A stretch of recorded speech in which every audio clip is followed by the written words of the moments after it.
ಸ್ನೇಹಿತರೆ ನಮಸ್ಕಾರ, ಹೇಗಿದ್ದೀರಿ ಎಲ್ಲರೂ? ನಮ್ಮ ಪ್ರೇರಣಾ ವಾಹಿನಿ ಯೂಟ್ಯೂಬ್ ಚಾನಲ್ಗೆ ಸ್ವಾಗತ ಸುಸ್ವಾಗತ. ಮಕ್ಕಳೇ ನಮ್ಮ ಸಂಪತ್ತು, ಮಕ್ಕಳೇ ನಮಗೆ ಸರ್ವಸ್ವ. ಇದು ಎಲ್ರಿಗೂ ಗೊತ್ತಿರೋ ವಿಷಯನೇ. ಮಕ್ಕಳನ್ನು ಸ್ನೇಹಿತರಂತೆ ನೋಡಿಕೊಳ್ಳೋದರ ಜೊತೆಗೆ ಅವರ ಆಸಕ್ತಿಯನ್ನು ಹೇಗೆ ಪ್ರೇರೇಪಿಸಬೇಕು, ನಮ್ಮ ಮಕ್ಕಳ ಮುಂದೆ ಹೇಗೆ ನಡ್ಕೋಬೇಕು, ಮಕ್ಕಳಲ್ಲಿ ಹೇಗೆ ಮಾನವೀಯ ಮೌಲ್ಯಗಳನ್ನು ಅಳವಡಿಸಿಕೊಳ್ಳಬೇಕು ಎಂಬುದರ ಬಗ್ಗೆ ಈ ವಿಡಿಯೋದಲ್ಲಿ ನೋಡೋಣ ಬನ್ನಿ. ನಮ್ಮ ಮಕ್ಕಳು ಓದಲಿಲ್ಲ ಅಂತ ನಾವುಗಳು ಕೊರಗ್ತೀವಿ. ಅವರು ಓದಲ್ಲ ಅಂತ ಬೇಜಾರು ಮಾಡ್ಕೊಳ್ಳೋ ಬದಲು ನಮ್ಮಿಂದ ಆಗ್ತಿರೋ ತಪ್ಪೇನು ಅಂತ ತಿಳ್ಕೊಳ್ಳೋಣ. ನಮ್ಮ ಮಕ್ಕಳಿಗೆ ಯಾವ ವಿಷಯದ ಮೇಲೆ ತುಂಬ ಆಸಕ್ತಿ ಇದೆ ಎಂಬುದನ್ನು ಮೊದಲು ಅರ್ಥೈಸಿಕೊಳ್ಳಬೇಕು. ಸ್ಪೋರ್ಟ್ಸ್, ಸಂಗೀತ, ನೃತ್ಯ, ನಾಟಕಾಭಿರುಚಿ, ಚಿತ್ರಕಲೆ ಇನ್ನು ಮುಂತಾದ ಯಾವುದಾದರೊಂದು ಕ್ಷೇತ್ರಗಳಲ್ಲಿ ಮಕ್ಕಳಿಗಿರುವ ಆಸಕ್ತಿಯನ್ನು ಗುರುತಿಸಿ ಮೊದಲು ಅದಕ್ಕೆ ಆದ್ಯತೆ ಕೊಟ್ಟು ನೋಡೋಣ. ಆಗ ನಮ್ಮ ಮಕ್ಕಳೇ ಓದೋದ್ರ ಕಡೆ ಗಮನ ಹರಿಸ್ತಾರೆ. ಮಕ್ಕಳನ್ನು ತುಂಬ ಸ್ಟ್ರಿಕ್ಟಾಗಿ ಬೆಳೆಸೋ ಬದಲು ಸ್ನೇಹಿತರಂತೆ ನೋಡ್ಕೊಳ್ಳೋಣ. ನಾವು ಯಾವಾಗ ನಮ್ಮ ಮಕ್ಕಳನ್ನು ಸ್ನೇಹಿತರಂತೆ ನೋಡ್ಕೋತೀವೋ ಆಗ ನಮ್ಮ ಮಕ್ಕಳು ಏನೇ ತಪ್ಪು ಮಾಡಿದ್ರೂ ಬಂದು ನಮ್ಮ ಬಳಿ ಹಂಚ್ಕೋತಾರೆ. ಜೊತೆಗೆ ನಾವು ಹೇಳಿದ ಹಾಗೆ ಕೇಳ್ತಾರೆ. ಇನ್ನೊಂದು ವಿಚಾರ, ನಾವು ಮಕ್ಕಳಿಗೆ ಪದೇ ಪದೇ ಓದ್ಕೊಳ್ಳಿ ಅಂತ ಹೇಳ್ತಿರಬಾರ್ದು. ನಾವು ಅವರಿಗೆ ಓದು ಅಂತ ಎಷ್ಟು ಹೇಳ್ತೀವೋ ಅಷ್ಟು ಅವರು ನೆಗ್ಲೆಕ್ಟ್ ಮಾಡ್ತಾರೆ. ಓದ್ಕೋ ಅಂತ ಹೇಳೋ ಬದಲು ಅವರಾಗೆ ಕೂತು ಓದುವ ಹಾಗೆ ಸನ್ನಿವೇಶಗಳನ್ನು ಸೃಷ್ಟಿಸಬೇಕು ಕಣ್ರಿ. ನಮ್ಮ ಮಕ್ಕಳು ಪ್ರತಿಯೊಂದರಲ್ಲೂ ತಂದೆ ತಾಯಿಯನ್ನು ನೋಡಿ ಕಲಿತಾರೆ. ತಂದೆ ತಾಯಿ ಒಳ್ಳೆಯವರಾಗಿದ್ದರೆ ಮಕ್ಕಳು ಒಳ್ಳೆ ಸಂಸ್ಕಾರದಿಂದ ಕೂಡಿರ್ತಾರೆ. ತಂದೆ ತಾಯಿಯಲ್ಲೇ ಸಭ್ಯತೆ ಇಲ್ಲ ಅಂದರೆ ಮಕ್ಕಳು ಅಸಭ್ಯರಾಗದೆ ಇನ್ನೇನಾಗ್ತಾರೆ? ತಾಯಿಯಂತೆ ಮಗಳು, ನೂಲಿನಂತೆ ಸೀರೆ ಎಂಬ ಗಾದೆ ಮಾತನ್ನು ಮನವರಿಕೆ ಮಾಡ್ಕೊಳ್ತಾ ಮಕ್ಕಳು ನೇರವಾಗಿ ನಮ್ಮನ್ನೇ ಅನುಸರಿಸ್ತಾರೆ ಎಂಬುದು ನಮಗೆ ಅರಿವಿರಲಿ ಸ್ನೇಹಿತರೆ. 70% ಗಂಡು ಮಕ್ಕಳು ತಾಯಿಯನ್ನು ಅನುಕರಣೆ ಮಾಡಿದ್ರೆ 70% ಹೆಣ್ಮಕ್ಳು ತಂದೆಯನ್ನು ಅನುಕರಣೆ ಮಾಡ್ತಾರೆ. ಮಕ್ಕಳ ಮುಂದೆ ಪದೇ ಪದೇ ಗಂಡ ಹೆಂಡತಿ ಜಗಳವಾಡೋದನ್ನು ಕಡಿಮೆ ಮಾಡೋಣ. ಸಂಸಾರ ಅಂದ ಮೇಲೆ ಕೋಪ, ಮುನಿಸು, ಜಗಳ ಎಲ್ಲರ ಮನೇಲೂ ಇದ್ದಿದ್ದೆ. ಮಕ್ಕಳ ಮನಸ್ಸು ಹೂವಿನ ಹಾಗೆ. ಹೂವಿನ ಮೇಲೆ ಒಂದು ಕಪ್ಪು ಚುಕ್ಕೆ ಇದ್ರೂ ಆ ಹೂವು ನೋಡಲು ಅಷ್ಟೊಂದು ಚೆನ್ನಾಗಿರಲ್ಲ. ಹಾಗೆ ಮಕ್ಕಳ ಮನಸ್ಸಿನ ಮೇಲೆ ಯಾವುದೇ ಕಪ್ಪು ಚುಕ್ಕಿ ಬಾರದಂತೆ ನೋಡ್ಕೋಬೇಕು. ನಮ್ಮ ಮಕ್ಕಳ ಮುಂದೆ ನಾವು ಪುಸ್ತಕನ ಇಟ್ಕೊಂಡ್ರೆ ನಮ್ಮ ಮಕ್ಕಳೂ ಕೂಡ ಪುಸ್ತಕನ ಹಿಡಿದುಕೊಳ್ತಾರೆ. ಅದೇ ನಾವು ಯಾವಾಗಲೂ ಮೊಬೈಲ್ ಇಟ್ಕೊಂಡ್ರೆ ನಮ್ಮ ಮಕ್ಕಳು ಕೂಡ ಮೊಬೈಲ್ಗೆ ಅಡಿಕ್ಟ್ ಆಗ್ತಾರೆ. ಮಕ್ಕಳು ಓದ್ಕೊಂಡು ಕೂತಿದ್ದಾಗ ಅವರ ಮುಂದೆ ನಾವು ಮೊಬೈಲ್ನಲ್ಲಿ ಮಾತಾಡ್ತಿದ್ರೆ ಆ ಮಕ್ಕಳ ಗಮನ ಪುಸ್ತಕದ ಕಡೆ ಇರಲ್ಲ, ಬದಲಾಗಿ ನಾವು ಮಾತಾಡ್ತಿರೋ ಮಾತಿನ ಕಡೆ ಇರುತ್ತೆ. ನಾವು ಆದಷ್ಟು ಮಕ್ಕಳ ಮುಂದೆ ಮೊಬೈಲ್ ಬಳಕೆ ಮಾಡೋದನ್ನ ಕಡಿಮೆ ಮಾಡಬೇಕು.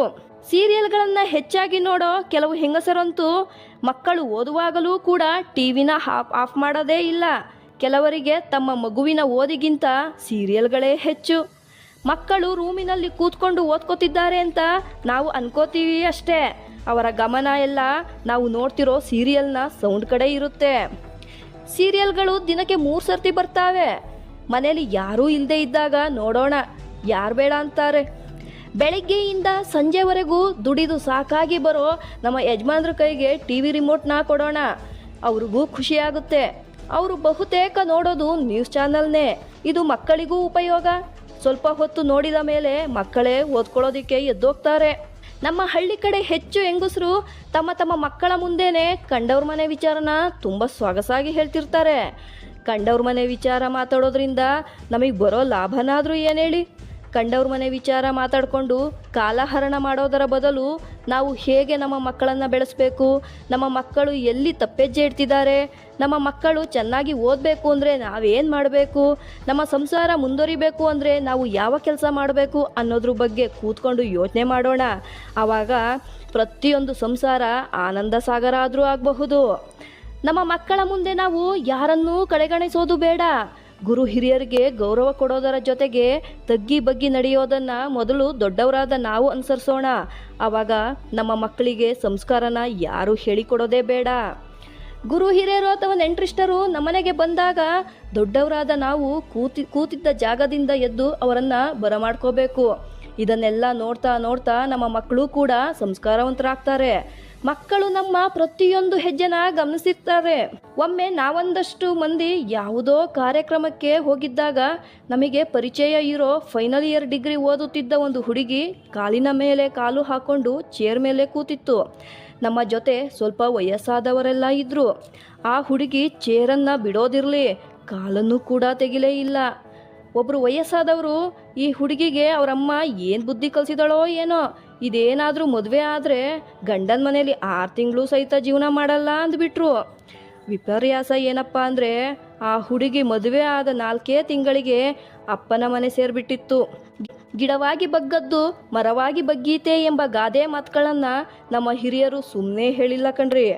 ಸಂಸ್ಕಾರವೇ ಇಲ್ಲ ಅಂದಮೇಲೆ ಡಿಗ್ರಿ ಮೇಲೆ ಡಿಗ್ರಿ ತಗೊಂಡ್ರು ನೀರಿನ ಮೇಲೆ ಹೋಮ ಮಾಡ್ದಂಗಲ್ವಾ. ಹಾಗೆ ಮುಖ್ಯವಾದ ಮತ್ತೊಂದು ವಿಚಾರ ಅಂದರೆ ನಮ್ಮ ಮನೆಯಲ್ಲಿರೋ ಹಿರಿ ಜೀವಗಳನ್ನ ಮನಸ್ಸು ನೋಯಿಸದ ಹಾಗೆ ನೋಡ್ಕೋಬೇಕು. ಯಾಕಂದರೆ ಮುಂದೆ ನಮಗೂ ವಯಸ್ಸಾಗುತ್ತಲ್ವಾ, ನಾವು ಮುಂದೊಂದು ದಿನ ಅತ್ತೆ ಮಾವ ಆಗ್ತೀವಿ ಅನ್ನೋ ಸಣ್ಣ ಪರಿಜ್ಞಾನ ನಮ್ಮಲ್ಲಿರಲಿ ಸ್ನೇಹಿತರೆ.